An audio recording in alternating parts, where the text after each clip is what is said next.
कि सफलता का मतलब, अगर हम मानने आपको आईएएस बनना है, जैसे आपका फिलहाल यही उद्देश्य है, यही सपना है, तो उसके लिए कौन सी चीजें आपके अंदर होनी चाहिए? अगर हैं तो बढ़िया है, नहीं तो उस पर थोड़ा थोड़ा काम करना शुरू कर देंगे अभी से, है ना? तो हम आईएएस को भी दिमाग में रख के बात करेंगे, लेकिन सिर्फ आईएएस की बात नहीं करेंगे, और भी चीजें दुनिया में हैं उनको भी ध्यान रख के बात करेंगे। एक क्षमता होती है जिसको बोलते हैं आईक्यू। सुना आपने क्या होता है?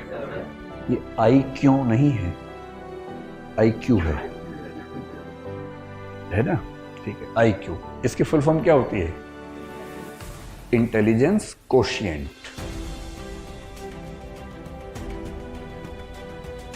कोशिएंट क्या होता है? कोशिएंट का मोटा मोटा मतलब समझ लीजिए कि किसी चीज की वैल्यू कितनी है, किसी रेफरेंस में किसी चीज की वैल्यू, किसी चीज की मात्रा, क्वांटिटी कितनी है, उसको बोलते हैं कोशिएंट। ठीक है। आईक्यू का सरल भाषा में मतलब है कि आप कितने तार्किक व्यक्ति हैं, आप कितने बौद्धिक व्यक्ति हैं, आपकी जो तार्किकता है, रैशनैलिटी है, आपकी जो रीजनिंग की कैपेसिटी है, लॉजिक की कैपेसिटी है। लॉजिक, रीजनिंग, ये सब शब्द लगभग मिलते जुलते हैं। ये क्षमता कितनी है आपके अंदर? और दुनिया के इतिहास में ऐसा कई लोगों ने माना कि सबसे सफल व्यक्ति वही है जिसके अंदर तार्किक क्षमताएं ज्यादा है। कुछ हद तक ये बात ठीक भी है, क्योंकि अगर आप तार्किक ज्यादा हैं तो आपके डिसीजन मेकिंग कैपेसिटी बेहतर होगी, जो कि डीएम में होनी भी चाहिए। डीएम में क्या है? डिसीजन मेकिंग है ना? क्योंकि फैसले कर रहे हैं, और आपका फैसला केवल आपके बारे में नहीं है, पूरे जिले की जिंदगी के बारे में। 12, 14, 15 साल की सर्विस के बाद आप पूरे राज्य के स्तर पर प्रभावित करने लगते हैं समाज को। और यदि आप सेंटर की डेपुटेशन पर आ गए और 25-28 साल की सर्विस कर चुके हैं, तो आपकी कलम पूरे देश की नियति तय करती है।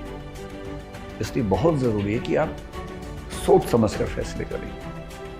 आपका चीजों को समझने का, फैसला करने का जो प्रोसेस है, उसमें जो तटस्थता चाहिए, ऑब्जेक्टिविटी चाहिए, वो एकदम ठीक हो। ऑब्जेक्टिविटी का मतलब है कि आप फैसले इसलिए नहीं करते कि आपका मूड अच्छा नहीं था, आपकी विचारधारा ये है, आपके मन में ये भावना आ गई अचानक, नहीं। आप फैसला करेंगे तथ्यों के आधार पर, फैक्ट्स, आर्गुमेंट्स, और दुनिया के बाकी देशों में कैसे सिस्टम चल रहे हैं, बाकी राज्यों में कैसे चल रहे हैं, उन सबको स्टडी करेंगे। और उन सब के बेस पर जो सबसे अच्छा आपको लगेगा, या अच्छे को मिलाकर जो बेस्ट लगेगा अपने समाज के लिए, आप उसको अप्लाई करेंगे। ये जो पूरी क्षमता है, इसको बोलते हैं इंटेलिजेंस कोशिएंट। और हम मानते हैं कि बिना इंटेलिजेंस की सुपीरियोरिटी के आप सचमुच कम से कम सिविल सेवाओं में तो ना जा सकते हैं, ना शानदार परफॉर्म कर सकते हैं। कुछ ऐसे लोग हैं जो संयोग से, किसी तुक्के से सिलेक्ट हो भी गए कभी, तो वो अच्छे परफॉर्मर नहीं हो पाते। आप एक जिला ठीक से नहीं संभालेंगे, एक दुर्घटना करवा देंगे, तो आपको अगला जिला मिलेगा ही नहीं। फिर आपको सचिवालय में कोई ऐसी पोस्ट देंगे जिस पोस्ट की वैल्यू बहुत कम होती है। और आईएएस आईपीएस के हर सर्विस में कुछ ऐसी पोस्ट रखी जाती हैं ताकि ऐसे लोग जो सरकार के साथ संगति में नहीं है या जिनकी कॉम्पिटेंस कम है, उन्हें वहाँ सेट कर दें। वो केस ना कर सके कि मुझे मेरे पद के अनुसार नहीं कुछ दिया गया, तो उनके लेवल पे पद बना के रखते हैं शंटिंग करने के लिए कि चुपचाप यहाँ बैठे रहो, नुकसान मत करो कम से कम। आईक्यू अच्छा होना किसके लिए जरूरी है? जैसे अगर आपको फिलोसोफर बनना हो तो बहुत अच्छे आईक्यू के बिना नहीं बन सकते। किसी का आईक्यू अगर 90 से 110 के बीच में है तो मानते हैं कि सामान्य बुद्धि का व्यक्ति है, एवरेज, ठीक है। मतलब अगर आप आईएएस बनना चाहते हैं तो जनरली हम मानते हैं कि 120, 140 के बीच में अगर आईक्यू है तो आप ठीक है, बढ़िया है। 140 प्लस आईक्यू किसी का हो तो इसका मतलब गिफ्टेड व्यक्ति है, बड़ी बात है। किसी किसी का आईक्यू 200 भी होता है, एक दो व्यक्तियों का 250 के ऊपर भी देखा गया है इतिहास में, जो कि बहुत रेयर बात है। ये वही व्यक्ति हैं जो 5 साल की उम्र में 12वीं क्लास पास कर ली, 8वीं क्लास में किसी यूनिवर्सिटी में पीएचडी कर रहे हैं, मतलब 8 साल की उम्र में, 9 साल की उम्र में।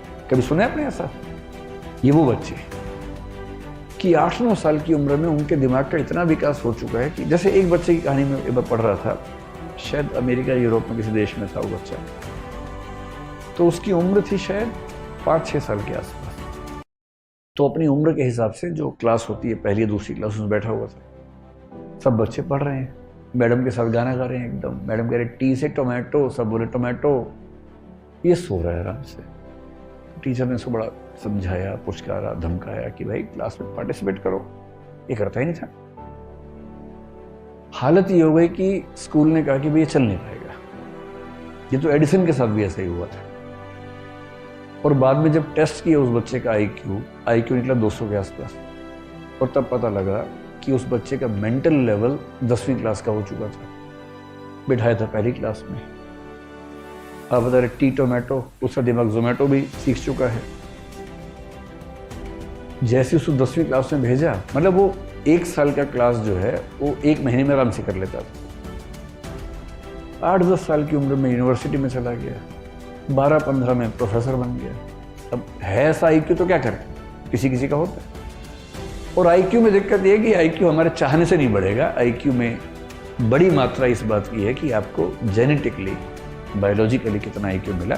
हाँ, एक रेंज के अंदर थोड़ा बहुत हम कोशिश से बढ़ा सकते हैं, लेकिन अभूतपूर्व परिवर्तन उसमें करना चाहें, आमूलचूल बदलाव करना चाहें तो नहीं कर सकते। तो अगर आपको मैथमेटिशियन बनना हो, जैसे रामानुजम का नाम आपने सुना होगा, है ना, तो रामानुजम होने की शर्त है कि आपका आईक्यू बहुत ही खतरनाक स्तर पे होना चाहिए। बड़ा साइंटिस्ट बनना हो, एपीजे अब्दुल कलाम जैसा, तो आपका आईक्यू बहुत खतरनाक होना चाहिए। या न्यूटन या आइंस्टीन बनना हो तो आईक्यू चाहिए बहुत ही खतरनाक। फिलोसफर बनना हो बहुत खतरनाक, जैसे हम भारत में शंकराचार्य का जिक्र करते हैं। 32 साल की उम्र में उनकी मृत्यु हो गई, जितने में अटेम्प्ट खत्म नहीं होते लोगों के। और ऐसी फिलोसफी दे के गए हैं कि मतलब 1500 साल होने वाले हैं, कोई हिला नहीं पा रहा अब तक। 32 साल की उम्र में जिस व्यक्ति की मृत्यु हो गई। आईक्यू कितना रहा होगा? उस समय आईक्यू टेस्ट नहीं होते थे, सीधी सी बात है। होता तो मेरा ख्याल है कि 200-250 का मामला रहा होगा उनका। तो जब आईक्यू बहुत तेज होता है ना, आप इतना तार्किक सोचते हैं, इतना दूर का सोचते हैं, इतना तेज सोचते हैं कि फिर आपके साथ काम करने में सबको मजा आता है। और पीएम क्यों नहीं चाहेगा कि उनके पास ऐसा एक चीफ सेक्रेटरी हो या ऐसा कैबिनेट सेक्रेटरी हो जिसका आईक्यू बहुत शार्प हो, बात कहने से पहले समझ जाता हो, बात पूरी होते होते सॉल्यूशन सामने लाके दे देता हो कि ये सॉल्यूशन है इस चीज का। पीएम कह रहे हैं कि मैं 4 फैक्टर सोच पा रहा हूँ, क्या नहीं सर 18 फैक्टर्स हैं, ये 18 फैक्टर्स हैं, इनके बीच में ये मैट्रिक्स है, ये सॉल्यूशन बेस्ट है। और पीएम गदगद है कि वाह यार क्या आदमी।